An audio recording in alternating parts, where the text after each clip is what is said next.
Mesmo que não acredite em uma entidade externa afetando os movimentos da planchete e perceba que é apenas você funcionando em um nível mais profundo, isso não merece desenvolvimento? Meu nome é Alan Trindade e esse é o Resenha Oculta. E hoje nós vamos falar sobre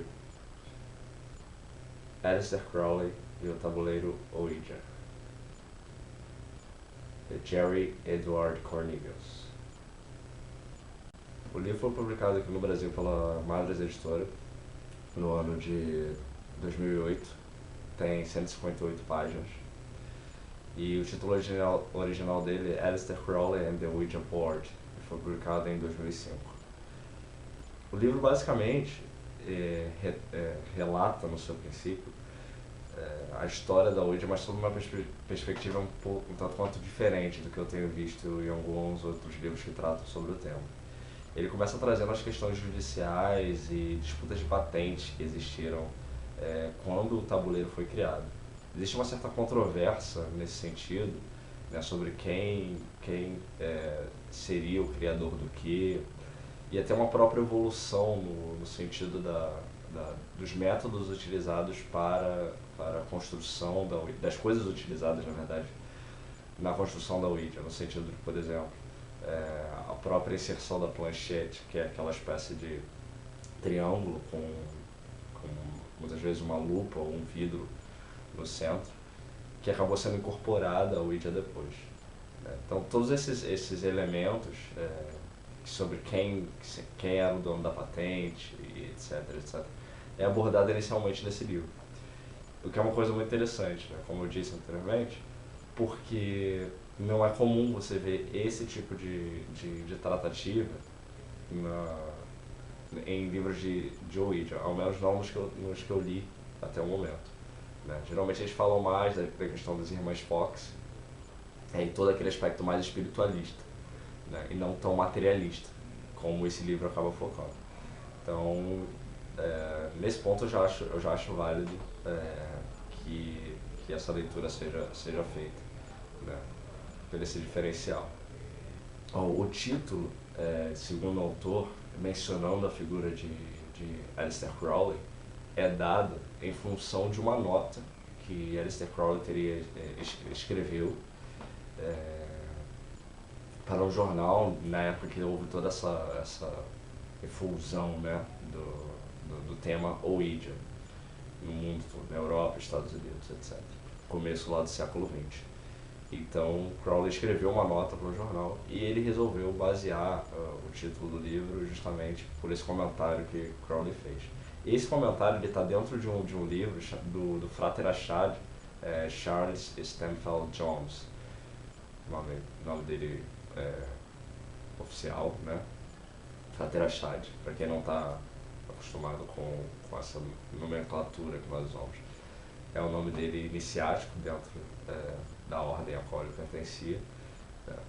E ele escreveu um livro que é um livro sobre a utilização, sobre os métodos de utilização de bolas de cristal e toda essa vidência através de cristais, digamos assim. Cristais, espelhos, e todos esses itens reflexivos, né? Então ele escreveu um livro chamado Crystal Visions Through Crystal Gazing.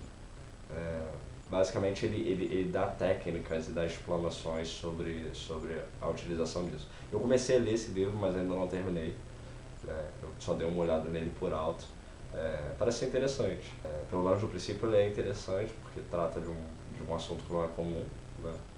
Muito se vê sobre isso, sobre a utilização de bolas de cristal, principalmente em questão de filmes e todo esse aspecto mais cinematográfico, mas pouca coisa se encontra em literatura esotérica e ocultista sobre o tema e sobre como se desenvolver esse tipo de técnica. E ele vem justamente falando disso. Então eu acho que vale a pena, para quem tem interesse e curiosidade, dar uma lida. Pelo princípio que eu li, achei bom, mas quem sabe num outro momento eu trago esse livro aqui e faço uma resenha sobre ele. Até o momento não concluí a leitura.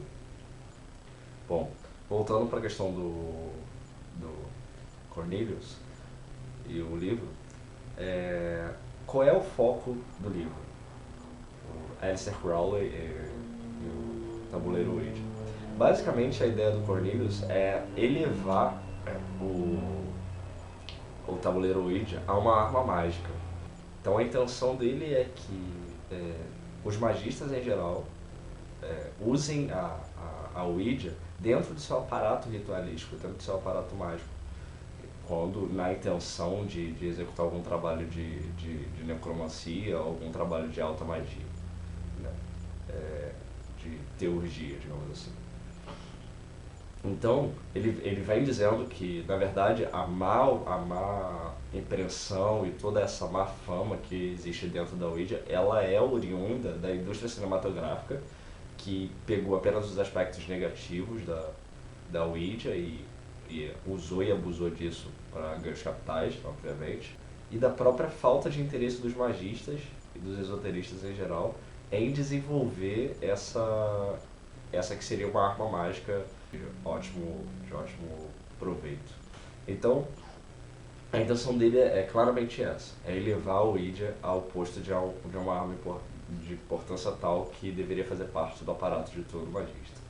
Sendo que ele não faz esse tipo de comentário, né, ou não traz esse tipo de ideia apenas no sentido de dizer, olha, a Ouija é por si algo importante que merece ter mais atenção de todos nós. Não.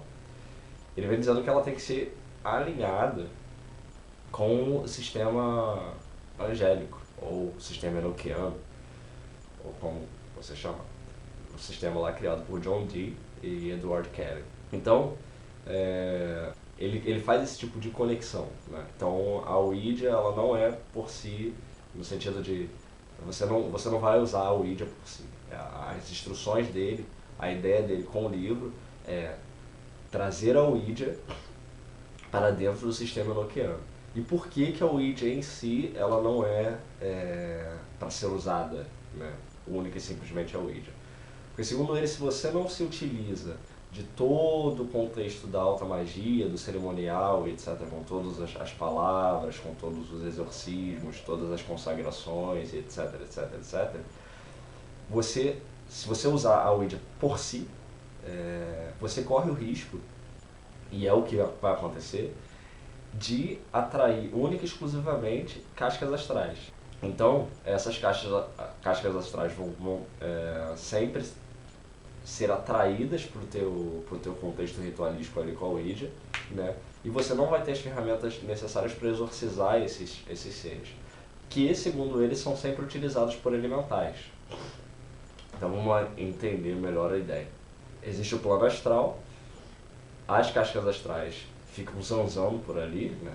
Zanzando, e esses elementais que não tem o que fazer, digamos assim, eles se apropriam dessas cascas astrais e se aproximam das pessoas para ganhar algum tipo de vantagem com isso, né? Sejam oferendas ou a própria questão energética. Então essa seria a intenção de todas essas entidades que se aproximam da Ouija, que não teriam outra intenção senão a de se aproveitar. Bom, aí, né, vai da perspectiva, das ideias e do contexto esotérico, religioso, etc., de cada um. Eu tenho a minha opinião própria sobre isso. Eu não acho, pelos vários relatos que eu tenho visto em relação ao Ouija, eu não acho que isso seja necessariamente uma regra. Tem um outro livro que eu vou tratar mais à frente, ele traz uma série de relatos sobre pessoas que eram absolutamente laicas no sentido mágico, né, que se utilizaram da Ouija e tiveram experiências que são dignas de nota e dignas de um estudo mais aprofundado, né, e que certamente, ao menos em princípio, pelo que se vê dos resultados obtidos através daquelas experiências, aqueles seres não são simples cascas astrais dominadas por elementais, né? Então, eu acho que isso é uma coisa a ser levada em consideração. Então, a minha conclusão sobre a ideia de Cornelius é essa. O que eu penso é, a Ouija, e nisso eu concordo com ele, ela de fato merecia uma atenção maior dos esoteristas e dos magistas em gerais. fato, fato. Porém, a Ouija, ela é o que ela é por si. Ela não necessita ser incluída num outro sistema, a qual já é completo por si, para ser utilizada. A Ouija é muito simples. É uma arma mágica, no qual você precisa apenas de letras, um copo, ou se você tiver o próprio tabuleiro, o tabuleiro com a planchete, ou o indicador que você tiver, uma prece simples, né? E aguardar ali o resultado. Eu não vejo que a proposta da Ouija seja uma proposta altamente técnica e necessite de todo esse aparato ritualístico para ser utilizado. Eu acho que a Ouija ela reside justamente na simplicidade. Enquanto que do outro lado nós temos o sistema enoquiano, que é um sistema absolutamente complexo, né? E que também é completo per si. Ou seja, não há uma necessidade da inclusão de um item externo para o trabalho com o sistema enoquiano. Se esse fosse o caso, os próprios desenvolvedores do sistema, ou aqueles que receberam o sistema, né, teriam dito isso, ou teriam recebido, já que, segundo conta a história, John Dee e Edward Kelly receberam todos aqueles ensinamentos dos anjos, né? Então, se fosse o caso da necessidade da utilização desse outro item, eles teriam recebido essa instrução também, o que não aconteceu. O sistema enoquiano é um sistema fechado, que caso você estude, né, você vai conseguir ali desenvolver o que você queira desenvolver, utilizando único e exclusivamente aquele conhecimento ali. Não há uma necessidade de algo externo. Então cada sistema, cada objeto, cada contexto é completo em si. Ok, que a inclusão de um dentro de outro talvez seja um passo a se dar, tudo bem. Nesse ponto, e é o que eu comento lá no blog, vai ficar a critério de cada um querer fazer esse tipo de mistura. Mas não vejo como uma necessidade, seria algo como algo extra, então e somente.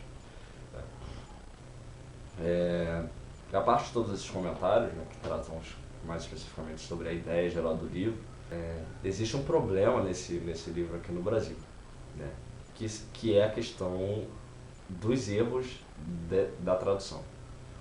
O que infelizmente é uma coisa triste de se comentar, vide a importância que a publicação de títulos esotéricos no Brasil tenha, no sentido de que nós não temos muitas editoras trabalhando com esse tipo de assunto, e colocar essas poucas editoras ainda em xeque, no sentido de, ou alguns títulos, não digo, acho que não cabe nem dizer a editora como todo, mas alguns títulos específicos em xeque, é ruim para todos nós, porque perde-se um pouco da confiança esperada daquele nome, etc., quando se compra um título. Algumas pessoas já tinham me comentado sobre isso, mas eu nunca tinha visto nada tão específico assim como eu encontrei nesse livro traduzido pela Madres Editora.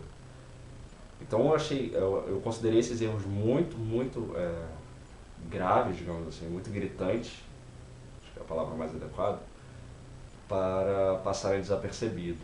Principalmente quando você vê que existe uma equipe, né, que trabalha na construção de um livro, na tradução do livro. Então, nesse caso, é uma tradutora e 3 revisores, né? Então, são 4 pessoas no mínimo trabalhando nesse livro. E eu acho que são erros que são em alguns pontos são tão básicos que, não sei, eu não consigo entender como uma coisa dessa acontece. O primeiro deles está na página 83, a pessoa que traduziu, né, usou a palavra livro da revelação como tradução para Apocalipse. Nos Estados Unidos e nos países de língua inglesa, creio eu, em todos eles, se usa essa expressão, o livro das revelações, para definir o Apocalipse. Isso não é usado no Brasil, em português, né? nós usamos o termo Apocalipse. Então, se nós estamos no Brasil, né, o livro da Revelação tem que ser tratado como Apocalipse, não como o livro da Revelação, porque nesse sentido, para pessoas que são menos acostumadas com toda essa terminologia religiosa, pode soar como algum outro tipo de livro. Ou pode passar desapercebido, tudo bem, mas ainda assim, é muito mais coerente com o nosso contexto chamar o livro das Revelações de Apocalipse. O segundo, esses são apenas alguns que eu separei. Teve um outro ainda que eu não lembro em que ponto eu tinha encontrado e eu acabei perdendo. Infelizmente perdi onde ele estava, porque eu achei que fosse um erro único e aí deixei pra lá. E aí, conforme eu fui encontrando esses outros, eu falei, calma aí, então a coisa não tá tão exceção assim. Na página 95 tem aqui, é imaterial, quer existam ou não. Está se referindo aos espíritos, os deuses, etc. A palavra em inglês é immaterial, sendo que immaterial pode ser entendido tanto como imaterial ou como irrelevante. Então o que vai definir isso é o contexto. E no caso aqui, é imaterial, quer existam ou não, obviamente não faz o menor sentido. Por quê? Como assim é imaterial, quer existam ou não? Então é lógico que a tradução adequada é irrelevante, quer existam ou não. Quem quer existam ou não? Os deuses, os espíritos, etc, etc, etc. De acordo com o contexto que está sendo tratado aqui na página. Então, mais um erro. E o terceiro, que eu achei o mais grosseiro, é quando ele cita alguns trabalhos de Crowley. 4 anos após publicar seu poema, Crowley lançou o primeiro de 3 volumes chamado The Collected Works of Aleister Crowley. Nesse volume ele incluiu The Soul of Osiris, mas sob um título diferente, chamando The Temple of the Holy Ghost. Aí abre chaves, o Templo do Espectro Sagrado. Não é o Templo do Espectro Sagrado, é o Templo do Espírito Santo. Então, de onde tiraram o Templo do Espectro Sagrado? Não sei. É muito esquisito encontrar esse tipo de erro tão primário, né? Parece uma coisa assim de tradução de Google, sabe? Eu não sei. Minha intenção com esse comentário não é denegrir a imagem de ninguém, nem de nenhuma empresa. Mas é uma crítica construtiva. Eu acho que se nós sofremos atualmente com tanta opressão externa advinda de certas denominações religiosas e etc., da própria sociedade também que nos trata como uma série de adjetivos aos quais muitas vezes nós não pertencemos, né? Cabe uma atenção maior para o pouco que a gente tem, né? Então eu acho muito importante valorizar aquilo que a gente tem internamente. Então nós temos aí praticamente 2 grandes editoras que focam grande parte dos seus livros em temas ocultistas e esotéricos, mas eu acho que é importante que tenha esse tipo de atenção na hora de trazer um produto ao público, né? Porque senão esse público necessariamente ele vai começar a evadir, e o pouco que a gente tem a gente vai acabar perdendo. Então, esse é meu comentário sobre esse ponto. Bom, a minha opinião sobre o livro eu já dei. Eu não acho que esse livro vale a pena ser comprado por todo esse contexto que eu disse. Eu não acho que a Ouija ela necessite desse tipo de conexão com o sistema enoquiano. Eu nem sabia que o sistema enoquiano era citado nesse livro, mas achei interessante por esse ponto, mas não acho que também ele tenha qualquer relação com a Ouija. Acho possível, quem sabe, fazer esse tipo de conexão, não vejo necessidade. E ainda há esse problema da tradução. Então, minha opinião geral é que não vale o investimento, nem de tempo, nem de dinheiro, né? Mais vale comprar um livro especificamente sobre o Ouija, ou um livro que trata especificamente sobre o sistema enoquiano. E, infelizmente, a cereja do bolo vem com a questão da tradução, que realmente deixa a desejar e coloca em dúvida todo o resto do conteúdo do livro. Eu não tive acesso total ao original, não tenho esse livro em inglês. Né? O pouco acesso que eu tive foi através de busca na internet. Quando eu identifiquei esses erros, eu fiz as comparações, etc., mas não adquiri o título original. Então, se você realmente tiver interesse, tiver a possibilidade de ler em inglês, é mais recomendado. Se não, a não ser que você queira muito, fica a seu critério. Eu não recomendo.